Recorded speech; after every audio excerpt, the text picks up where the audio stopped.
चाहे पीएम से जुड़ी खबर हो या सीएम से, पक्ष हो या विपक्ष, हम दिखाएंगे आपको राजनीति से जुड़ी हर ट्रेंडिंग खबर। अभी सब्सक्राइब कीजिए और बेल आइकन दबाना ना भूलें।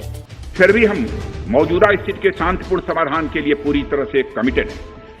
इसके साथ साथ मैं सदन को आश्वस्त करना चाहता हूं कि हम सभी परिस्थितियों से निपटने के लिए भी तैयार हैं।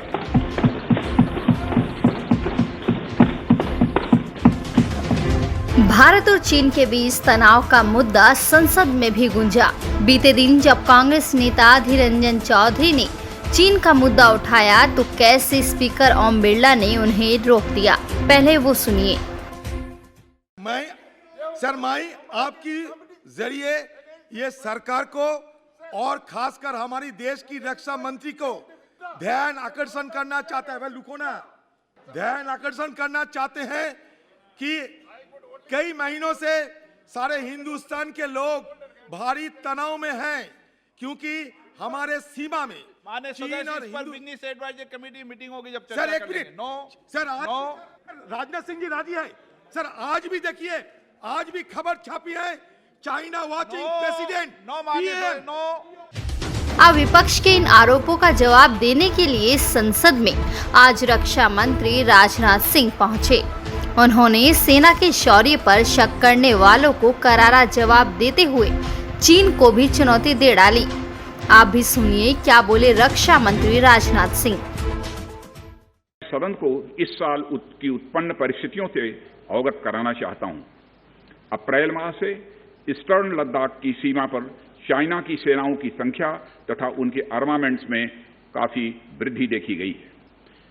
मई महीने के प्रारंभ में चाइना ने गलवान घाटी क्षेत्र में हमारी ट्रूप्स के नॉर्मल ट्रेडिशनल पेट्रोलिंग पैटर्न में व्यवधान शुरू किया, जिसके कारण फेस ऑफ की स्थिति उत्पन्न हुई।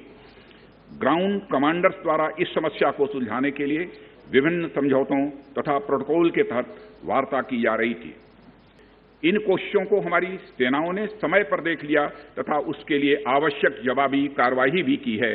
अध्यक्ष महोदय, हमने चाइना को डिप्लोमेटिक तथा मिलिट्री चैनल्स के माध्यम से यह अवगत करा दिया कि इस प्रकार की गतिविधियां स्टेटस को यूनिलेटरली बदलने का प्रयास है, और यह भी साफ कर दिया गया कि ये प्रयास हमें किसी भी सूरत में मंजूर नहीं है। एलएसी के ऊपर फ्रिक्शन बढ़ता हुआ देखकर दोनों तरफ के सैन्य कमांडरों ने 6 जून 2020 को मीटिंग की तथा इस बात पर सहमति बनी कि रेसिप्रोकल एक्शंस के द्वारा डिसएंगेजमेंट किया जाए। दोनों पक्ष इस बात पर भी सहमत हुए कि एलएसी को माना जाएगा तथा कोई ऐसी कार्रवाई नहीं की जाएगी जिससे स्टेटस को बदले। हमारे बहादुर सेना के जवानों ने अपनी जान का बलिदान दिया और साथ ही चीनी पक्ष को भी भारी क्षति पहुंचाई है अध्यक्ष महोदय, और अपनी सीमा की सुरक्षा में वह कामयाब रहे हैं। इस पूरी अवधि के दौरान हमारे बहादुर जवानों ने जहां संयम की जरूरत थी वहां संयम रखा तथा जहां शौर्य की जरूरत थी वहां शौर्य प्रदर्शित किया है। अध्यक्ष महोदय, मैं सदन से अध्यक्ष महोदय यह अनुरोध करता हूं कि हमारे दिलेर जवानों की वीरता एवं उनके बहादुरी की भूरी भूरी प्रशंसा की जानी चाहिए। हमारे बहादुर जवान अत्यंत मुश्किल परिस्थितियों में अपने अथक प्रयास से समस्त देशवासियों को सुरक्षित रख रहे हैं। एक ओर किसी को भी हमारे सीमा की सुरक्षा के प्रति हमारे डिटर्मिनेशन के बारे में संदेह नहीं होना चाहिए। जबकि ये डिस्कशन चल ही रहे थे, चीन की तरफ से 29 और 30 अगस्त की रात को प्रोवोकेटिव सैनिक कार्रवाई की गई, जो पेंगोंग लेक के साउथ बैंक एरिया में स्टेटस को बदलने का प्रयास था। लेकिन एक बार फिर हमारी आर्म फोर्सेस द्वारा टाइमली और फर्म एक्शंस के कारण उनके प्रयास विफल कर दिए। अध्यक्ष महोदय, अभी की स्थिति के अनुसार चाइनीज साइड ने एलएसी और अंदरूनी क्षेत्रों में बड़ी संख्या में सैनिक टुकड़ियां और गोला बारूद मोबिलाइज किया हुआ है। पूर्वी लद्दाख और गोगरा और कोंकला और पेंगोंग लेक का नॉर्थ और साउथ बैंक पर कई फ्रिक्शन एरियाज हैं।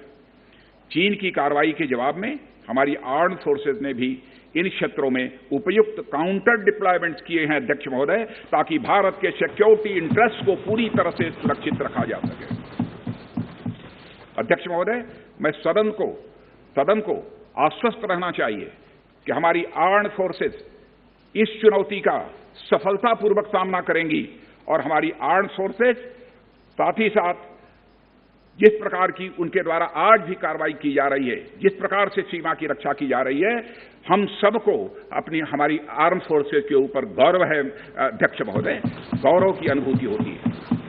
अध्यक्ष महोदय, इसके कारण वे बॉर्डर एरियाज में अधिक अलर्ट रह सकते हैं और जरूरत पड़ने पर बेहतर जवाबी कार्रवाई भी कर सकते हैं। आने वाले समय में भी सरकार इस उद्देश्य के प्रति पूरी तरह से कमिटेड रहेगी, यह मैं सदन को आश्वस्त करना चाहता हूं।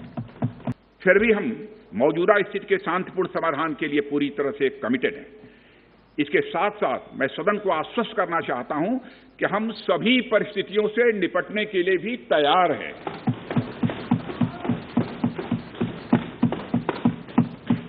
और अध्यक्ष महोदय, मैं आपको यह विश्वास दिलाना चाहता हूं कि हमारे आर्म्ड फोर्सेस के जवानों का जोश एवं हौसला बुलंद है, इस पर किसी को संदेह नहीं होना चाहिए। इन्हीं शब्दों के साथ अध्यक्ष महोदय, मैं अपना निवेदन समाप्त करता हूं। इस खबर में बस इतना ही। खबर को लाइक और शेयर जरूर करें और अपनी राय कमेंट बॉक्स में जरूर दें और चैनल को सब्सक्राइब करना ना भूलें।